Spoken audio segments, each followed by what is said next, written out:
Most people think you need a gym membership and heavy weights to build serious muscle. They're wrong. Right now, in prison cells across the country, inmates are building more muscle mass than most gym goers using nothing but their body weight and concrete floors. These 6 exercises create more muscle growth through pure intensity and volume than anything you'll find in a commercial gym. I'm going to show you exactly how each movement works, why it builds muscle faster than weights, and how to put them together into a protocol that transforms your physique in weeks, not months.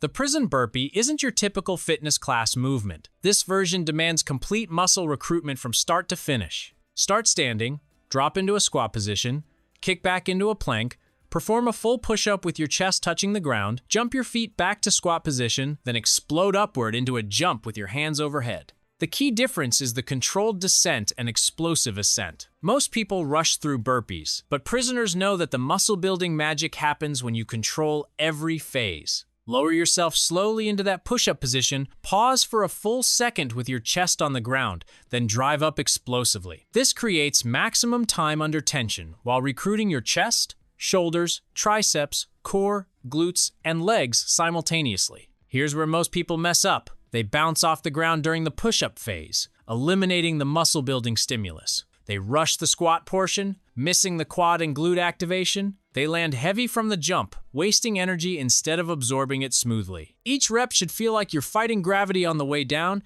and conquering it on the way up. This movement recruits more muscle fibers than any isolation exercise because it forces your entire body to work as one unit. While gym goers are doing chest day and leg day separately, you're hitting everything with compound intensity that builds functional strength and size together. Start with 3 sets of 5 perfect reps. Focus on form over speed. Once you can complete 15 reps with perfect technique, add a second pause at the bottom of your squat position. Advanced practitioners can add a push-up at the top of the jump or perform the entire movement on one leg. The progression never ends, which means your muscle growth never plateaus. Track your rep density. Time, how long it takes you to complete 20 burpees with perfect form. As you get stronger, that time will decrease while your muscle mass increases. This is the prison way of measuring progress without scales or mirrors.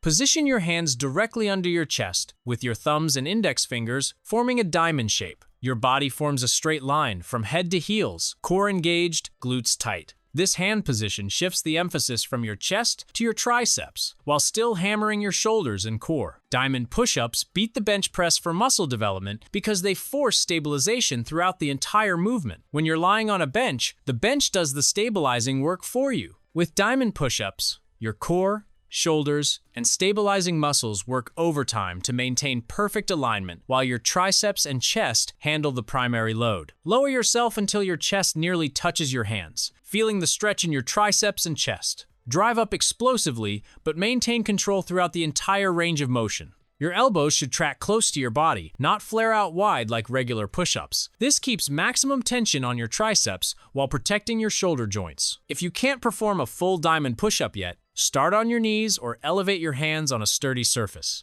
The key is maintaining that diamond hand position and feeling the burn in your triceps. As you get stronger, progress to full diamond push-ups. Then elevate your feet to increase difficulty. Your target is 3 sets of 12 perfect reps. When you can complete 20 consecutive diamond push-ups with flawless form, you've built serious upper body strength and size. Advanced practitioners can add pauses at the bottom position or perform them with feet elevated on a chair or wall. The beauty of this movement is the direct carryover to real-world strength. You're not just building show muscles. You're developing the kind of pressing power that translates to everything from moving furniture to defending yourself. Now here's the thing most people don't realize about building strength. You can do all these exercises perfectly, but if you're dealing with nagging aches and pains, you're leaving massive gains on the table. I discovered this the hard way until I found a simple system that eliminated my chronic pain and honestly made me feel like I'd turned back the clock a full decade. That's exactly why I created my ebook that shows you the exact protocols to erase those annoying aches and pains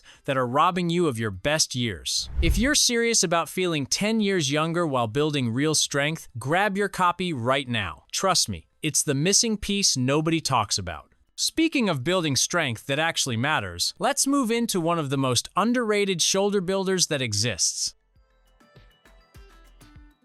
Set your feet hip-width apart, then hinge at your hips and place your hands on the ground about 3 feet in front of your feet. Your body should form an inverted V shape, like a downward dog in yoga. Walk your hands slightly closer to your feet until you feel a good stretch in your hamstrings, and your weight shifts forward onto your hands. This movement builds shoulders better than any overhead press because it forces your deltoids to stabilize your entire body weight while pressing. In the gym, you're sitting in a chair with back support, isolating just your shoulders. With pike push-ups, your core works overtime to maintain that pike position, while your shoulders handle the primary load and your triceps assist throughout the movement. Lower the top of your head toward the ground by bending your elbows, keeping them at about a 45-degree angle from your body. Don't let your head touch the ground, but get close enough to feel the full range of motion in your shoulders. Drive back up to the starting position, focusing on pressing through your palms and engaging your core to maintain that solid pike angle. Your breathing technique matters here. Inhale on the way down, exhale forcefully as you press back up. This breathing pattern helps maintain core tension and gives you more pressing power. Keep your legs straight and your weight distributed evenly between your hands and feet. Most people make the mistake of placing their hands too close to their feet, which turns this into more of a tricep exercise. Others don't maintain the pike angle,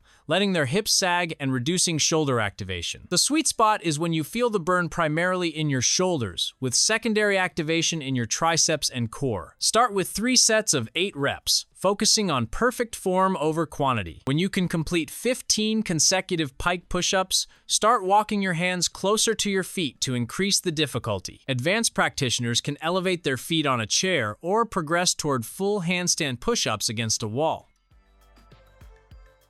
Find any horizontal bar, sturdy table, or even the edge of a playground structure that can support your body weight. Lie underneath it and grab the bar with an overhand grip, hands slightly wider than shoulder width apart. Your body should form a straight line from your heels to your head, with only your heels touching the ground. Pull your chest up toward the bar by squeezing your shoulder blades together and driving your elbows back. Think about pulling the bar down to your chest rather than pulling yourself up to the bar. This mental cue helps activate your lats and rhomboids more effectively. Your chest should touch or nearly touch the bar at the top of each rep. This builds more functional back strength than machine rows because there's no back support and no guided movement pattern. Your core works constantly to maintain that straight body position while your lats, rhomboids, rear delts, and biceps handle the pulling motion. It's a full body exercise disguised as a back movement. Control the descent back to the starting position. Don't just drop down. Actively resist gravity to maximize time under tension in your back muscles. The eccentric portion of this movement is where serious muscle growth happens, so make every rep count by controlling both the up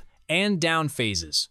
Adjust the difficulty by changing your body angle. The more horizontal your body, the harder the exercise becomes. Beginners can start with their body at a 45-degree angle by positioning their feet closer to the bar. Advanced practitioners can elevate their feet on a chair to make their body completely horizontal or even decline. Your grip can target different muscle groups. An overhand grip emphasizes your lats and rear delts. An underhand grip brings your biceps into play more heavily. A neutral grip, if available, often feels most natural and allows for the strongest pulling position. Aim for 3 sets of 10 perfect reps. When you can complete 20 consecutive bodyweight rows with your body horizontal, you've built serious pulling strength that translates directly to real-world activities like climbing, pulling, and lifting objects overhead.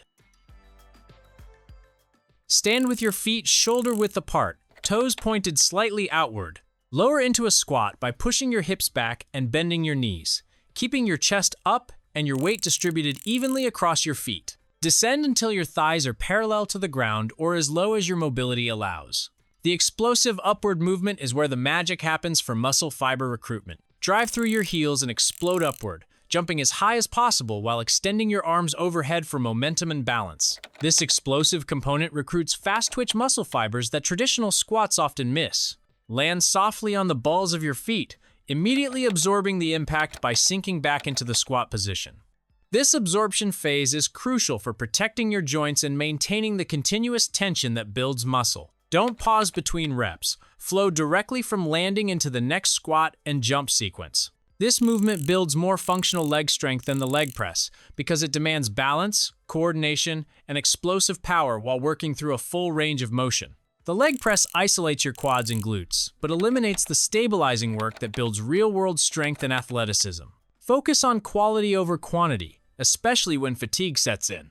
Poor landing mechanics can stress your knees and ankles, while shallow squats reduce the muscle-building stimulus. Each rep should be a perfect squat, followed by a maximum effort jump and controlled landing. Start with 3 sets of 12 reps, resting 60 seconds between sets. When you can complete 25 consecutive jump squats with perfect form, progress to single leg variations, or add a pause at the bottom of each squat before exploding upward. Track your vertical jump height as a measure of progress. As your leg strength and power increase, you'll notice yourself jumping higher and recovering faster between sets. This is functional strength that carries over to every athletic movement and daily activity, requiring leg power. Start in a perfect plank position with your hands directly under your shoulders and your body forming a straight line from head to heels. Your core should be engaged like someone's about to punch you in the stomach, and your glutes should be tight to prevent your hips from sagging or piking up. Drive your right knee toward your chest, then quickly switch legs, bringing your left knee forward while extending your right leg back. This alternating leg movement should be controlled and rhythmic, not frantic. Think of it as running in place while holding a plank position.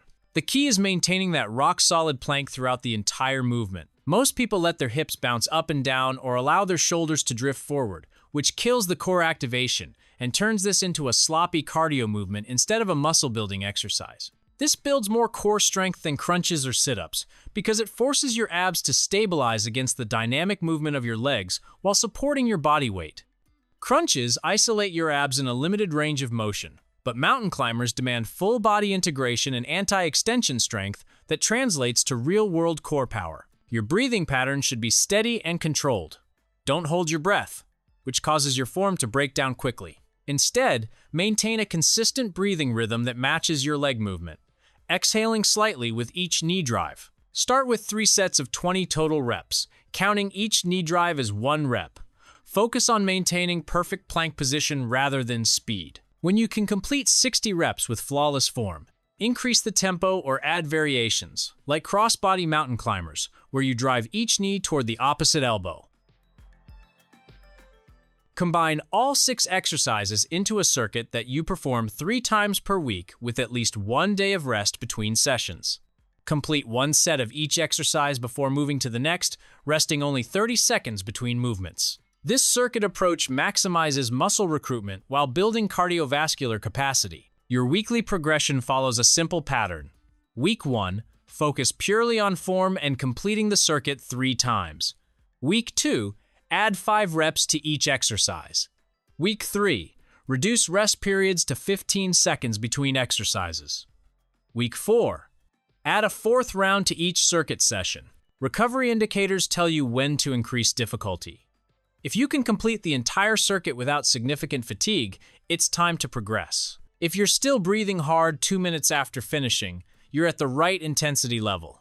If you can't complete all exercises with perfect form, scale back the difficulty until your strength catches up. Track your progress using rep density and recovery time. Time, how long it takes to complete 1 full circuit with perfect form. As you get stronger, this time should decrease while your total rep count increases. This objective measurement shows progress without needing external validation. These 6 exercises replace an entire gym if you commit to the intensity prisoners bring to every workout. Start with 1 complete circuit today and track your performance to establish your baseline. Subscribe for more prison workout techniques that build real strength and functional muscle without equipment or excuses.